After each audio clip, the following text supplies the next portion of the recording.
Hello, World Wide Web. Welcome back to the Hanging with Web Show. I'm GW Pomichter. Thank you so much for logging on, tuning in. They click links. There's all these social media things they do to get here. Thank you for coming by. We are hanging out right now with actress Naomi Grossman. You guys won't recognize her, but you will, but you won't, and you don't know how, and you don't know why. From American Horror Story, Indeed. From Freak Show, and Asylum, and Apocalypse. Everywhere. Wow. Oh, well, that's that. Yeah. See? But Naomi, how are you? Thank you so much for coming over and hanging out with us. Well, thanks for having me. Wow. We are at Fantasm in Orlando, Florida, and hanging out with some fans this weekend, and just kind of doing that. Let's start with acting. How long have you been acting? How much time do you have? It's YouTube. I can take as much as I want. A long time. A long time. I haven't been successful for that long, but I've been acting since Success birth. is a matrix you people use. Yeah. Anybody on this side of the camera is like, yeah, whatever, I get to do my thing. Right. Did you start acting when you were younger? So yeah, I mean, like I did, like I said, like from maybe embryo. What's that for that? Zygote. Yeah, something like since that. Zygote, Yeah. I've been acting, but I got my SAG card when I was 15. Wow. And then of course that was in Denver, Colorado. Indeed. But at that point, then I was I was sort of stuck in Colorado, which that meant like sort of the end of my career, just because there was nothing more to, no union They made work that to one do movie there. that one time, and then they left. Yeah. Yeah. So. But I left I studied theater in Northwestern in Chicago, Awesome. and then moved straight to Hollywood. Like I said, didn't happen for me right away. I did a lot of YouTube. So people can My brother's find been me in there, LA for but, like 20 years. Yeah. You'll make it, bro. You'll make it. No, but it's true. I tease him. He's doing great. If he didn't do that, I wouldn't do this because he had to teach me how to use all this stuff. There you go. So, and it does. It is. I love to hear those overnight success stories because we don't get to hear about the 20 years or the 15 years that it took to become an overnight success. Right. Right. Yeah. And so. Okay, so now you're probably best known name-wise recognition for the American Horror Story stuff that you've done. Yes. Where fans come up, and of course they see your banner and your poster and your character, and they look and they're like, "Is that her?" I mean, so what's that like? I mean, you are one of the few actresses that, having been in, I think, one of the most prolific properties in horror right now, that can sit behind your table and just pretend to be your manager if you want to. You've got your phone. That was yesterday. Oh, okay. It's true. Every now and then. Thank you, Miguel Nunez, for coming in and helping us out. Every now and then I'll have a bald assistant or something, like a gentleman who's just sort of sitting, my handler or whatever, and I'll go to the restroom, and when he comes back he'll say, "Oh yeah, I signed some autographs for him." Like people don't know any different. It is. And first of all, you're a very beautiful woman. Very beautiful. And you are. You guys judge. Leave a comment. Oh no! Don't. Oh God, this just got really. Don't leave that comment. That guy's. You got to watch him.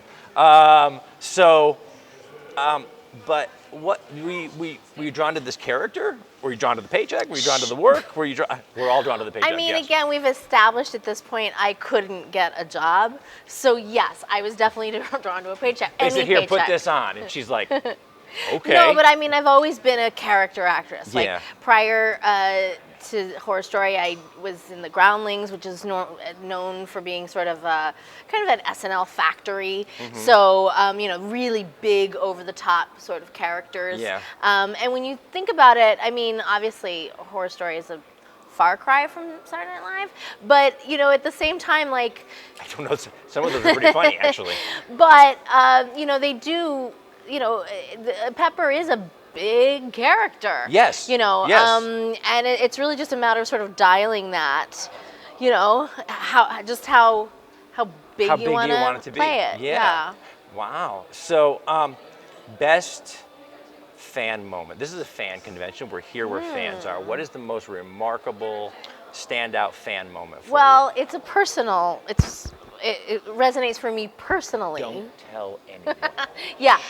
So I should definitely tell my most personal, intimate secret to them. That one right there. This is between us. He tells on everybody the DL. everything. Way down low. I had a love affair go very south. It's a long story, but he like drunkenly dangled himself off a bridge and nearly died. Yeah, ended tragically. Well, not as tragically as it could have. He lived. But I had to send him. She buried the lead there. Ended tragically dangling over, but he lived. This is the backstory that you need in order to get the story. Yeah. So I had no choice. He was from Mexico, so I sent him home to Mexico, and never really even broke up. We just sort of said goodbye, and never thought I'd see him again until I was sent to one of these Comic-Cons in Mexico. And I couldn't help myself. Like I had to look him up. Yeah. It's like a junkie needing just a little bit of heroin. You know what I mean? Like just the tip. What are you doing? Yeah. So I did. I looked him up, even though it had been 14 years. Wait, 14 years later. Since I'd seen him or had any connection whatsoever. And he was obviously anxious to see me too, because he jumped on a bus and rode 10 hours to meet me. And there After he 15 was. years. Yeah, 15 years and 10 hours. All right, I'm going to go back to the beginning of the show when I told her she was a very beautiful woman, and she was like, yeah, right, whatever. 15 years, he jumped on a bus, guys. Yeah, he did. Yes. Anyway, the point is, the fan moment was there at the Comic-Con in Monterrey, Mexico. And they had us up on a stage. The fans were just like rabid, next level fans. Wow. So there's just like this barricade of, Mexicans. It was like essentially like Trump's wall, okay? And they're just like, with like, signs like we love, only at the end of that line you get a signature or something that's better. Much better. But, and then, so, behind this, like, this sea of Mexicans, there is my lover. And, he'd never even heard of American Horror Story. Like, last time he'd seen me on stage, I was doing, like, bad improv with more improvisers than there was audience. So for him to see me up there... That's awesome. That was, like, that's really a cool full moment. circle. Success is the best revenge. Rarely... It's true. We all want our, exes to see us succeed, but we rarely actually get that satisfaction of actually watching it happen, like seeing them see us succeed. That's actually pretty cool. So it was pretty great. That's actually pretty cool. Yeah, and on a lot of levels too, because it's you're there and you're experiencing the fans as much as they're experiencing you. Of course. And to look out there and see a face you recognize, and to be that face, and to say, wow. Well, even just today, I had my, middle school crush, who happens to live here in the area, came out to see me. So that's so awesome. Yeah, I got lovers everywhere in all the ports. She's like a sailor. This one, she rolls into town. Oh, you haven't even heard me swear. I'm an old infantryman, so we're good. So, we talked about bringing out the character of Pepper. Yeah. But Pepper was also a lot of makeup, a lot of prosthesis, a lot of stuff to do that there. What was that process like for you? Was that new to you? Was that something that you've been used to before? Well, again, I couldn't get cast for the life of me. So yes, any sort of, no. I mean, I'm exaggerating a little, but yes, of course, I hadn't had that before. Look, this is the entertainment industry. We'll do anything for work. Work. Yeah. So, I call these people on the phone. I would like to come and cover your convention. And they're like, oh, what do you need? I would like to come and cover your convention. That's what I need. Well, they're used to, Oh, yeah. They get... No, but it was, it was involved, to say the least. They gave me a prosthetic nose, brow, ears, some hand, like gloves. Wow. I had fake teeth. that were, hard to talk in, and a wonky eye that was hard to see with, and and then you got to bring a character out of that. Oh well, sure, obviously. Yeah. Otherwise, it's just makeup sitting on a counter.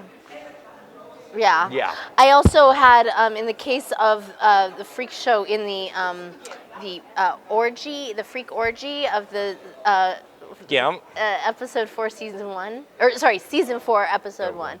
They actually had like a prosthetic chest for me. Yeah. So wow. I'll never forget that. I mean, walking out on set, like I was wearing more than I would wear to the beach, and yet there was producers, get her a robe, as if I was like walking around naked. But I was like, this is not a thing. It's not me. What I look like with my top off. And with that, we're going to let them set for a minute. 1, 2. Okay, good. You're back. All right. Wow. It's and like I said, so you come out and you're covered in all this prosthesis, and somebody yells action, and you're like, how do you know? I mean, honestly, as an actress, how do you know? How do you know you're delivering a performance? You can't. I mean, this is all made up and prosthesis, and you can't see it. You really can't be concerned with that. You have to trust. Just trust. Your job is to know your lines, know the relationship, know the circumstance. I mean, if I ask the wrong question, I watch her eyebrow. It goes up. I can see that clearly across the thing. And I'm sitting there imagining I got a wonky eye, I can't see anything, and well, no, I mean, those things are all complicate things, like in the case of the name game, where we're like singing and dancing. And there's, giant cranes whizzing by with cameras and A-list actors like bopping by. There's like a lot of moving parts. And I'm trying not to run into them, but you just do it. You just do it. Yeah, of course. That's amazing. Thank you so much, Naomi, for your time. I know you've got to get back and sign autographs and say hi to people. We're going to thank our partners and our friends at Famous Faces and Funnies, Indie Original, Space Coast Comics, Cogler Emporium, our great friends at the Foxwood Wine Company for these comfy chairs. See, how'd you do that? You just did it. Yeah. I got a card. Our great friend Josh Bauer, J. Bauer Art, for all of the artwork that's on our set this weekend. Our new friends at Sherry's Bright Ideas for this great Scooby-Doo lamp. Because they help us decorate our set with that. And we thank you for logging on and tuning in. We'll hope you do it again really soon and see who we're hanging with next. Awesome. Thank you so much. Good. I hope that was okay. That was amazing. Thank you. Oh, good.